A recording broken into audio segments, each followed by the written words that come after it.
Namaste students, myself Dr. Komal Rathod, Assistant Professor, Department of Komar Bhritya, Faculty of Ayurvedic Science, Jyoti Vidyapeeth, Women's University, Jaipur Rajasthan. Students, हम पढ़ रहे हैं Kumar भृत्य subject. इस Kumar भृत्य subject में starting के topic से हम चलते आ रहे हैं यूनिट 1 से, जिसके अंदर हमने कुमार भृत्य का परिचय पढ़ा है। कुमार भृत्य शब्द की निरुक्ति, परिभाषा, ठीक है, उसके महत्व के बारे में पढ़ा। उसके बाद हमने प्रीवियस क्लास में हमने कुमार भृत्य के अंदर उसके जो काश्यप संहिता का जो वैशिष्ट्य है, हमने काश्यप संहिता के वैशिष्ट्य के बारे में जाना था कल। अब आज इसी क्रम में हम आगे बढ़ाते हुए अब हम पढ़ेंगे टर्मिनोलॉजी एंड डेफिनेशंस। ठीक है, अब आप सोचेंगे कि टर्मिनोलॉजी एंड डेफिनेशंस किस चीज़ की है। सो टर्मिनोलॉजी और डेफिनेशंस की बात करें तो टर्मिनोलॉजी के बारे में हम जब हम कुमार भृत्य शब्द का यूज़ कर रहे हैं तो हम जनरली टर्म्स यूज़ करेंगे बच्चों के बारे में। जो पूरे सब्जेक्ट के अंदर हम शब्द यूज़ करेंगे कि जैसे शिशु है, बाल है, कब उसे कुमार शब्द कहेंगे, कब कौमार शब्द का यूज़ होगा, तो इन सब चीज़ों का आज मैं आपको बताऊंगी कि कब बच्चे को शिशु माना जाता है या शिशु शब्द कहते किससे। तो पहले देखिए आप, शिशु फर्स्ट टर्म है शिशु। यहाँ बात कर रही हूँ मैं टर्मिनोलॉजी की। उसके बाद मैं आपको मॉडर्न डेफिनेशन और क्लासिफिकेशन ऑफ एज के बारे में बताऊंगी।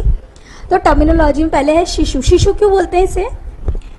शिशु बोलने का कारण है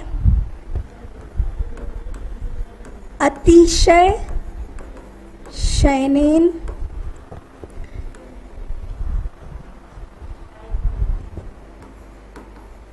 इति शिशु। अतिशय शयनेन मतलब कि अत्यधिक सोने के कारण। अतिशय मतलब अत्यधिक, शयनेन यानी शयन, सोना। इस कारण से हम इसे क्या कहते हैं? शिशु। इसके बाद शब्द आता है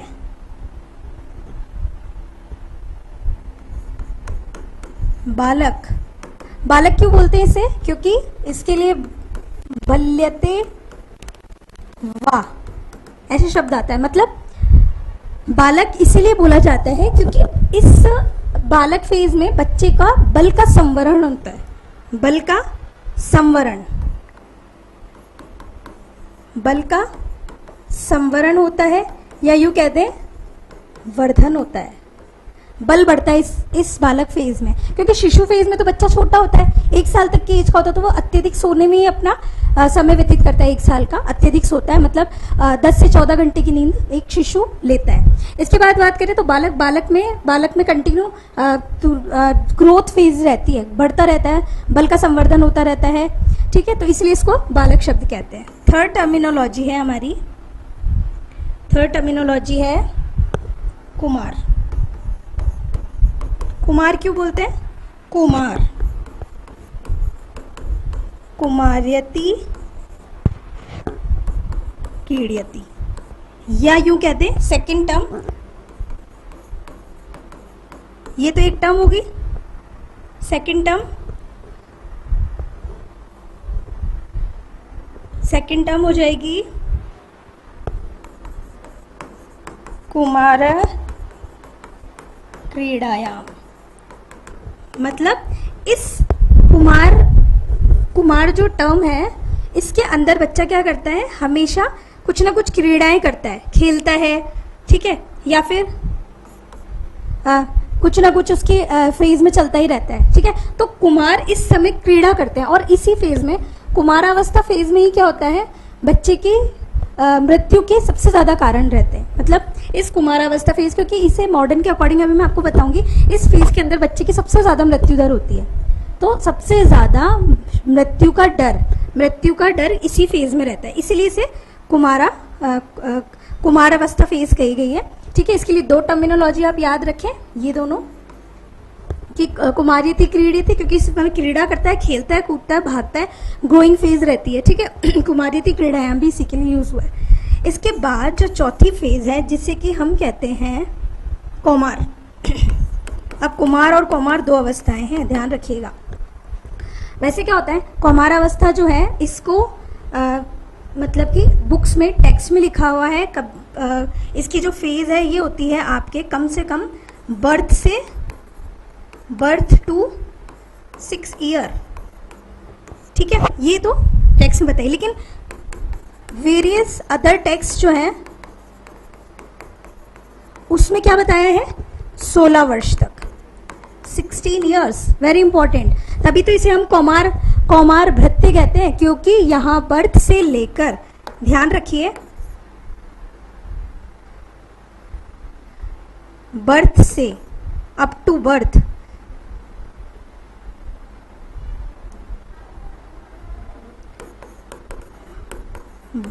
टू 16 ईयर्स कॉल्ड कौमार भृत्य, ठीक है। तो कौमार भृत्य का हमारा वर्किंग स्पेस कहां से आता है, बर्थ से लेकर 16 वर्ष तक की एज का, ठीक है। इसके बाद नेक्स्ट मैं आपको बताती हूं। अब नेक्स्ट टर्मिनोलॉजी आती है आपकी, यू कह देते हैं मॉडर्न क्लासिफिकेशन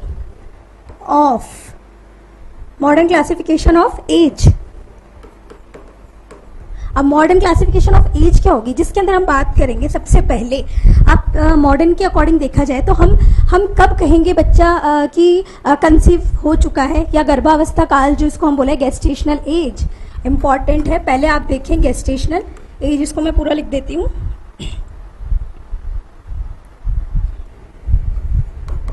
गेस्टेशनल एज, ठीक है। गेस्टेशनल एज मतलब कंसेप्शन टू बर्थ 7 डेज, ठीक है। मतलब जब भी पीरियड्स के कंसीव होने के बाद पीरियड्स के लास्ट डे से लेकर बर्थ तक का जो समय होता है वो गेस्टेशनल एज है, ठीक है। अब इस गेस्टेशनल एज के अंदर बच्चे की जो एज होती है उसको हम डिफाइन करेंगे।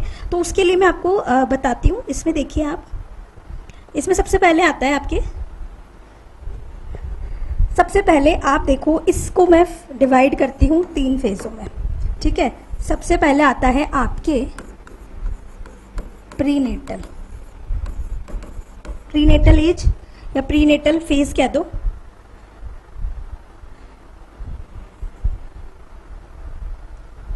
ठीक है। इसके बाद आता है पेरीनेटल और फिर आता है पोस्टनेटल, ठीक है। क्या क्या आया, प्रीनेटल, पेरीनेटल एंड पोस्टनेटल। अब प्रीनेटल मतलब ये कब होगा, प्रीनेटल इसको आप ऐसा मान सकते हैं कि प्रीनेटल के अंदर भी आपके इसमें आएंगी कौन कौन सी चीजें आती है। प्रीनेटल का मतलब है कि गर्भावस्था के अंदर जब कंसीव हो गया उसके बाद के जो 3 समय है, इसके अंदर आता है आपके, सबसे पहले आएगी इसके अंदर फेजेस के बारे में हम बात करते हैं। तो सबसे पहले आता है जायगोट, फिर आता है एम्ब्रियो फेज, फिर आता है आपके फीटस, ठीक है। हम जायगोट कब मानेंगे, कब कहेंगे कि बच्चा जायगोट अवस्था में है, तो जायगोट के अंदर आप देखिए जायगोट कब माना जाएगा, जायगोट होता है आपके 0 to 14 डेज, ये जायगोट फेज है। एम्ब्रियोनिक फेज होती है अप टू 2 वीक, और ये होता है फीटस। इसके बाद से लेकर यू मान लीजिए आफ्टर बर्थ 7 डेज, ठीक है। तो ये हो गए आपके प्रीनेटल का क्राइटेरिया, ठीक है। इसके बाद बात करते हैं पेरीनेटल ये गेस्टेशनल एज है। यहाँ पे तो जस्ट कंसीव किया है, गर्भावस्था के पूर्व की, मतलब जस्ट गर्भावस्था स्टार्ट ही हुई है, अभी वोम में आया नहीं है बच्चा, जस्ट कंसीव हुआ है, और उसके बाद की जो अलग अलग फेजेस हैं वो 9 मंथ के अकॉर्डिंग बता दी। प्रीनेटल, पेरीनेटल ये गर्भावस्था के अंदर ही है। इसके अंदर आप देखोगे ना पेरीनेटल और पोस्टनेटल, तो पेरीनेटल के अंदर भी आपको पता चलेगा कि पेरीनेटल के अंदर कौन कौन सी फेजेस इसके अंदर आती है, ठीक है। अब पोस्टनेटल की बात करें तो पोस्टनेटल तो ये है कि जस्ट डिलीवरी के बाद की जो बातें हैं, ठीक है। तो पोस्टनेटल की बात करते हैं। पहले मैं आपको पोस्टनेटल का बता दूं, जैसे इसमें आएगा आपके न्यूबॉर्न, ठीक है। इसके बाद आता है आपके इन्फेंट, क्योंकि ये थोड़ा बड़ा है, पेरीनेटल से इसको बीच में बाद में कवर करते हैं, और एक आता है टोडलर, ठीक है। अब पेरीनेटल के अंदर क्या क्या होगा, पेरीनेटल के अंदर गर्भावस्था के अंदर की जो बीच की जो सारी कड़ी आएंगी वो सब है इसके अंदर, ठीक है। पोस्टनेटल की बात करते हैं, न्यूबॉर्न,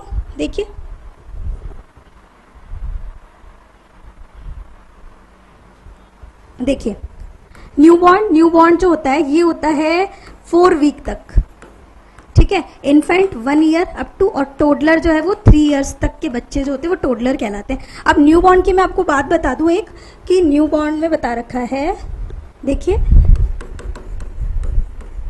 न्यूबॉर्न जो होता है ना, न्यूबॉर्न को हम ऐसे बांट सकते हैं कि न्यूबॉर्न को हम नियोनेट भी कहते हैं, नियोनेटल, ठीक है।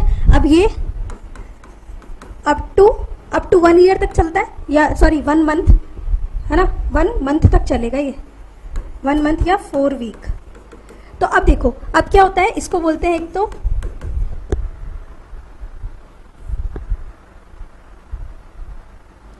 एक तो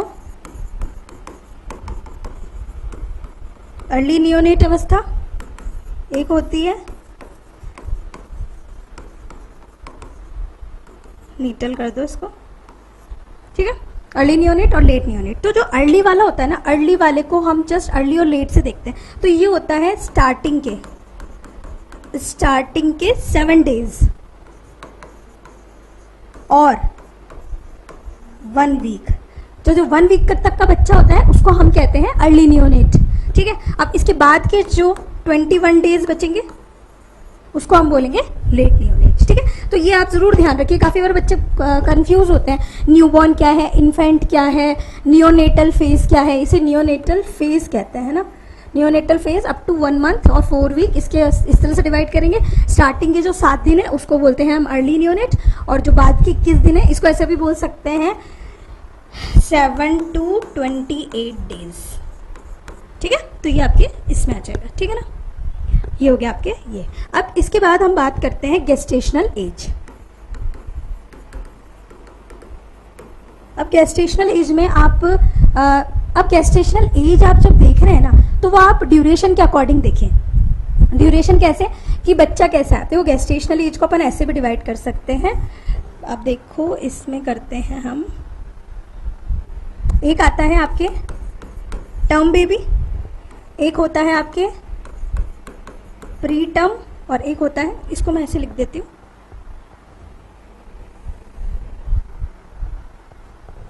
एक होता है आपके प्री टर्म, और एक होता है पोस्ट टर्म। अब मैं आपको बता दूं, गेस्टेशनल एज जो होती है ना वो 280 डेज या 9 मंथ प्लस माइनस 7 डेज ऐसे मानी जाती है gestational age.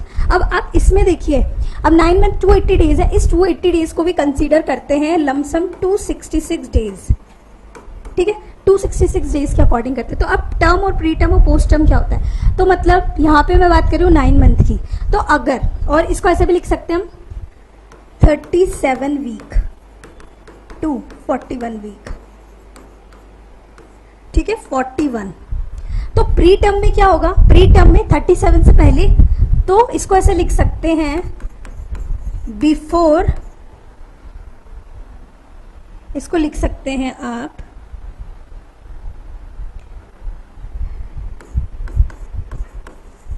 Before 37 week. Term में आएगा 37 टू 41 वीक, और पोस्ट में आएगा मोर देन 41 वीक, ठीक है, ऐसा आता है। बात समझ में आएगी। अब इसके बाद में अब प्री टर्म की हम आगे फर्दर डिवाइड करते हैं इसको। तो अब आप इसमें एक चीज बताती हूँ मैं आपको, बहुत इंपॉर्टेंट अच्छी बात है कि ये चीज पता भी होनी चाहिए। अब प्री टर्म की बात करें तो प्री टर्म के अंदर, प्री टर्म में आप ऐसे देखिए, प्री टर्म भी 4 तरह का, एक होता है आपके एक्सट्रीम प्री टर्म, एक होता है very pre term, moderate pre term, और एक होता है लेट प्री टर्म। 4 चीजें इसके अंदर आती है। अब देखिए 37 बिफोर है ना, तो एक्सट्रीम में क्या होगा, 28 वीक से पहले अगर डिलीवरी हो जाए तो वो बच्चा प्री टर्म में भी एक्सट्रीम प्री टर्म में आएगा। और वेरी में क्या आएगा, वेरी के अंदर आप देखो तो वेरी में क्या होगा, यहाँ पे आएंगे आपके 28 से 32 वीक, मॉडरेट में आएगा 33 से 34 वीक, और इसके अंदर आता है लेट में 34 टू 36 वीक। जस्ट कंप्लीट हुआ या फिर उससे पहले, यहाँ पे इससे कहते हैं बिफोर, ठीक है। ये जस्ट इसी पे होगा तो 34 से 36 के वीक में होगा तो इसे बोलेंगे हम प्री टर्म, ठीक है।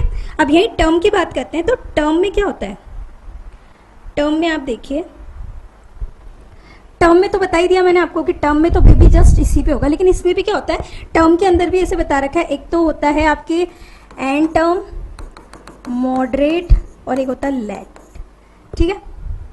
अब देखिए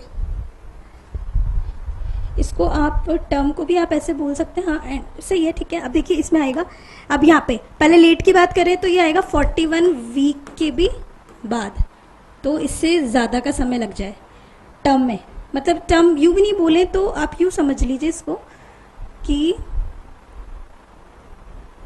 41 वीक, जस्ट 41 वीक। इसके बाद मॉडरेट में और एंड में देखो, तो अब टर्म की बात कर रहा है तो मॉडरेट में तो आएगा आपके 31 से 39 और एंड में आएगा जस्ट 37 वीक पे ही आपके एंड हो जाए, टर्मिनेशन हो जाए प्रेगनेंसी का। अब बात करते हैं पोस्ट टर्म की। Myself JVN Kavita Sharma, faculty of Ayurvedic science, Jyoti Vidyapeeth, women's university.